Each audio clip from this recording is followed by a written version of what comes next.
Here we are today on Kevin Nolan's farm in Grangeford, Co.Carlow.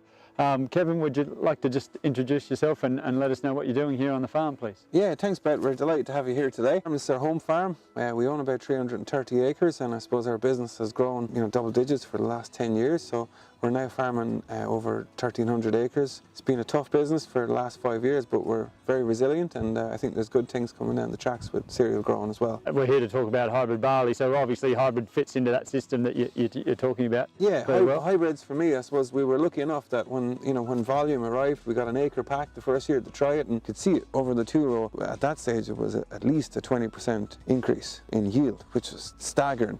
So then we quickly moved on. We got about 100 acres, maybe slightly more, of volume, and really delivered. The first year we had 5.3 tons an acre, and then we went on and we had similar yields again. And the next year we had 5.1 ton in a different field of volume. So it's really delivered for us. The hybrids have been good for business. Okay, so it is actually delivering for you and fit in your system. So that's meant that now you're no longer growing any 2 rows. There's no 2 rows in the system, it's all hybrid. Yeah. To justify that move to all hybrids, they must be delivering yield-wise and KPH-wise. So any sort of averages that you might share with us? I mean, look, we're growing feed barley for the feed industry, and KPH is an interesting one. But I mean, we are getting the KPHs, even this year, which has been a tough year for KPHs, we have, 65 to 71 from the 6 rows. So I mean, like, barley is the #1 choice for, stockmen. Yeah. And like with a KPH of that, I mean, it's the perfect feed. That's very good. So what sort of yields is Yeah, I mean, look, yields are clearly back this year. I mean, it's across the board.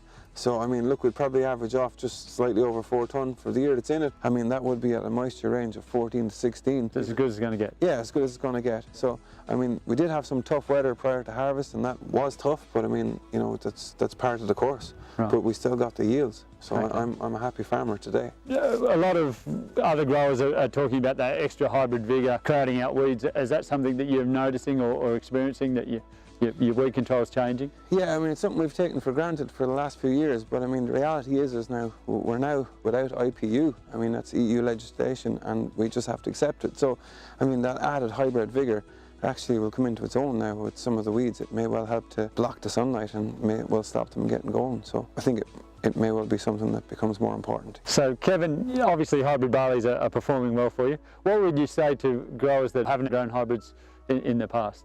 Yeah, I mean, like I say, it was new to us, a few years ago, but now it's just part of what we do.